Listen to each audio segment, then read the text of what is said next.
Continuando então a leitura do livro Santo Sacrifício da Missa, capítulo 1, eu terminei falando sobre a questão do pecado original. A ideia não era acabar naquela parte o primeiro vídeo, porém já estava muito grande e eu resolvi cortar. Acho que eu acabei nem fazendo uma finalização. Eu estou gravando vários vídeos em sequência, várias leituras em sequência, para poder ficar mais fácil de eu pegar num dia só, editar e ir soltando esses vídeos aos poucos, porque não é sempre que eu tenho tempo para parar e editar e também para fazer essa leitura, né? Agora, por exemplo, eu estou no meu trabalho e vocês devem estar ouvindo uma moto passando no fundo, mas aqui é muito mais tranquilo do que em casa, é muito mais tranquilo de eu fazer essa leitura. Então, continuando aqui no capítulo 1, vamos para a parte que fala sobre as condições do sacrifício. O que se exigia para fazer um sacrifício? Ao mesmo tempo que Deus inculcava no homem a grande lei dos sacrifícios cruentos, fazia-lhe conceber as condições necessárias para que um sacrifício fosse agradável a seus olhos. Enumeremos essas condições segundo Santo Agostinho. Então, o que era necessário? Primeiro, é preciso um sacerdote para oferecer a vítima, e um sacerdote que seja santo e justo, pois o sacerdote é o mediador entre Deus e os homens, e se não fosse santo e justo, não poderia reconciliar os homens com Deus. Aqui a gente já pode ver uma coisa que vai ser aprofundada no futuro dessa leitura, que é essa questão, essa condição. Bom, precisa de um sacerdote, mas esse sacerdote precisa ser santo e justo. Agora, claro que tivemos muitos santos, pessoas em que a gente, ao contrário do que os protestantes entendem que adoramos os santos, não, a gente não adora santo. Os santos são grandes exemplos de como devemos viver, porque se você parar para pensar, o santo fez tudo aquilo por Deus. Se nem ele foi capaz de alcançar o céu, como os protestantes falam, né? Você não pode ter certeza. Realmente, a gente não pode ter certeza que esses santos estão no céu. Mas, se nem eles alcançaram o céu, então como nós vamos? Sabe? É um exemplo de como devemos viver, né? E existem muitos santos, você pode encontrar um que se encaixe melhor com você, melhor com o seu temperamento. Mas voltando aqui então, o segundo, é preciso que a vítima seja tomada das mãos daqueles pelos quais é oferecida, ou seja, que ela lhes pertença, que os represente, que eles tenham direito sobre ela e ela possa estar em seu lugar. Ou seja, vamos pensar na antiguidade, né? Os judeus, eles sacrificavam cordeiros, aquele cordeiro precisava ser dele. Agora imagina, a pessoa vai e rouba um cordeiro para entregar como sacrifício, para expiação de seus pecados. Não faz nenhum sentido. A pessoa está pedindo perdão de algum pecado ou de vários pecados que ela cometeu, ela vai lá e rouba, né? É um pecado também, para fazer isso. Ou seja, não faz sentido. Você precisa ser dono da sua oferta, né? E terceiro, é preciso que a vítima seja sem mancha e sem defeito. Do contrário, não poderia servir para purificar, para reparar tudo que há de manchado e defeituoso naqueles por quem é oferecida. Bom, aqui é bem claro, né? Você precisaria de uma vítima perfeita. É o que vamos entender no futuro sobre o sacerdote, sobre a Santa Missa. Quem é o sacerdote, o que é oferecido e se essa vítima oferecida, ela é sem mancha e sem defeito, ou seja, ela é perfeita. É isso que vamos refletir durante essa leitura e vamos chegar à conclusão, claro. É a conclusão que talvez alguns já estão vendo qual é a conclusão, aonde vamos chegar com todas essas exigências de um sacrifício, e para alguns talvez não. E é isso que eu achei legal desse livro, porque a minha conversão começou há pouco tempo e eu ainda tinha muitas dúvidas, apesar de vários meses eu já ter frequentado a missa muitas vezes, estudado bastante, eu gosto muito de estudar, eu ainda tinha algumas dúvidas que eu não conseguia sanar. E esse livro, sem dúvida, foi muito importante, até mesmo para aumentar ainda mais a minha fé. E eu espero que sirva da mesma forma para vocês. Continuando então. É claro que os homens, pecadores, todos eles, desde a sua origem, não podiam encontrar em seu meio um sacerdote e uma vítima adequada. É o que eu expliquei um pouco antes. Contudo, na maneira pela qual não somente os judeus, mas os próprios idólatras ordenavam os seus sacrifícios, buscavam reunir de um lado a santidade do sacerdote e do outro a pureza da vítima. Mas essa santidade e essa pureza eram simplesmente aparentes, meramente figurativas. No fundo, o sacerdote era pecador. A vítima era indigna de Deus, e mesmo indigna do homem, incapaz de representá-lo. Abre aspas. É impossível, exclama São Paulo, que o sangue de cabritos e de touros apague os pecados. Ele fala isso aqui em Hebreus, capítulo 10, versículo 4, fecha aspas. Foi então que, na consumação dos séculos, como diz o mesmo São Paulo, o próprio Filho de Deus, feito homem, se apresentou como vítima, de uma vez por todas, para a abolição dos pecados. Ele cita um versículo que está em latim, e eu, para ser sincero, eu não vou arriscar esse aqui, porque eu estou estudando latim, mas a pronúncia de algumas palavras aqui, eu não tenho domínio dessa pronúncia, né? Então, diz São Paulo, no capítulo 9 de Hebreus, versículo 26. Do contrário, ele seria necessário padecer muitas vezes desde o princípio do mundo, quando é certo que apareceu uma só vez ao final dos tempos para a destruição do pecado pelo sacrifício de si mesmo. Aqui, então, ele fala de Jesus Cristo, não é? E como Jesus foi, ao mesmo tempo, sacerdote e a vítima perfeita no sacrifício, ou seja, aqui na Terra não encontraríamos nada que fosse suficientemente digno de Deus para a expiação dos pecados de uma vez por todas no mundo. Mas é aí que vemos o real sentido do sacrifício de Cristo, né? Porque quando se é falado, pelo menos eu tinha essa impressão, até mesmo por não ter tanto conhecimento, mas quando alguém falava que o sacrifício de Jesus nos livrou do pecado, eu não entendia o porquê disso. Claro, né, claro que eu entendo que o sacrifício, ainda mais como nosso Senhor Jesus Cristo sofreu na cruz, é algo muito louvável, acho que eu poderia dizer assim, sabendo que ele fez isso por nós, por amor. Só que eu não entendia qual que era a relação, qual que era esse sentido. E aí aqui, nesse livro, me deixou muito mais claro. Então, continuando aqui, depois do latim, nele se reuniram de maneira eminente todas as condições para um sacrifício agradável a Deus. Ouçamos o grande Santo Agostinho.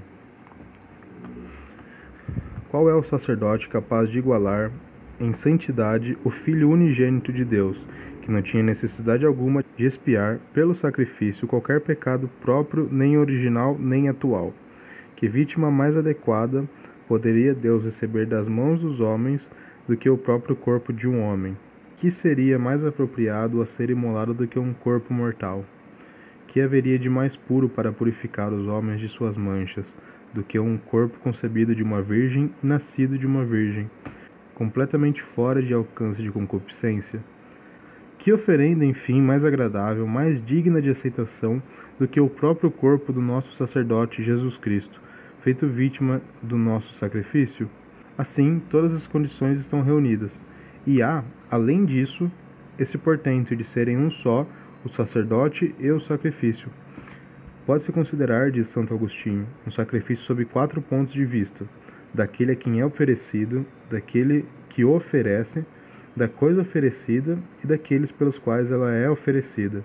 Pois bem, no sacrifício pacífico pelo qual nos reconcilia com Deus, Jesus, nosso único e verdadeiro mediador, permanece uma mesma coisa com o seu Pai, a quem oferece o sacrifício. Reúne em si mesmo aqueles pelos quais o oferece, e é ao mesmo tempo tanto o sacerdote que oferece como a vítima que é oferecida.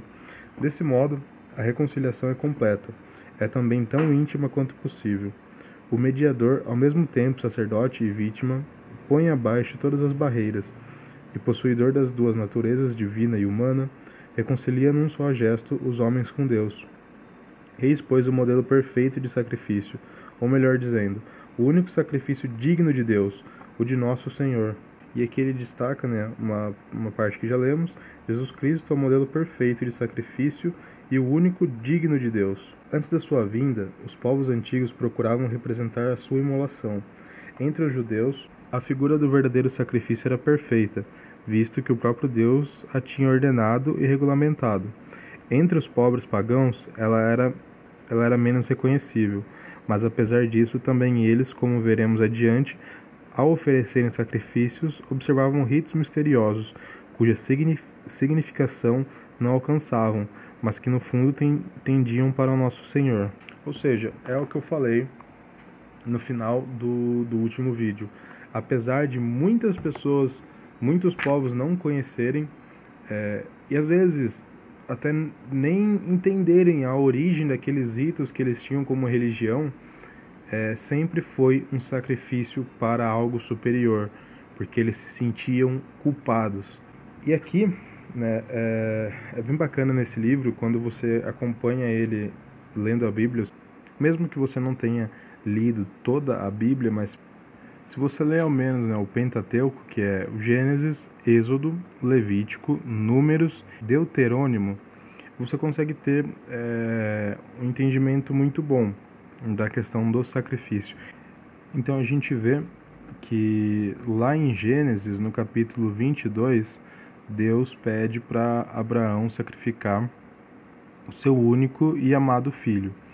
Abraão, por grande temor a Deus, né, por grande amor.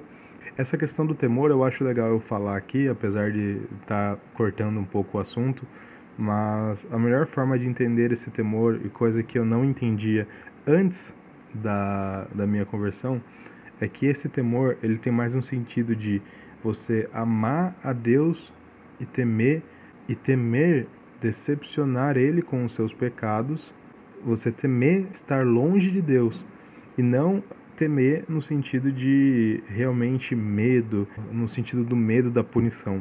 Isso até muitas pessoas acreditam que sejam dessa forma, mas quando você começa a estudar, você vê que na verdade é mais um medo de você, entre aspas, né, magoar a Deus pelo seu pecado. Bom, então, quando Abraão sobe com seu filho, o Isaac, né, ele pergunta a seu pai, Abraão, aonde que estaria o cordeiro a ser imolado. E aí, Abraão diz que Deus proverá esse cordeiro. Quando chega no monte, ele amarra seu filho, como Deus havia pedido, né, ofereceu o filho dele em sacrifício, e quando ele levanta o punhal, acredito que para fazer a degola, como era feito os sacrifícios, um anjo aparece gritando, né, bradando, depende da tradução que você está lendo, e pede para Abraão não matar o seu filho, porque Deus viu que ele realmente tinha temor a ele. E aí, quando Abraão levanta os seus olhos, algumas traduções dizem que ele olha para trás, atrás dele, né, ele vê um cordeiro, e é aí que eu falo da tradução. Eu vejo pela Ave Maria, a Bíblia Ave Maria, e nela, diferente do que eu estou lendo aqui na internet para fazer o vídeo para vocês, como eu não estou com minha Bíblia agora, em algumas traduções vai dizer que esse cordeiro estava no mato e algumas outras que eles estavam entre espinhos. E aí faz muito mais sentido falar que, né, a tradução está entre espinhos, porque o cordeiro, ou seja, Jesus Cristo, o Cordeiro de Deus, entre espinhos. Jesus foi coroado em espinhos. E esse cordeiro que aparece a Abraão, ele estava no meio de espinhos.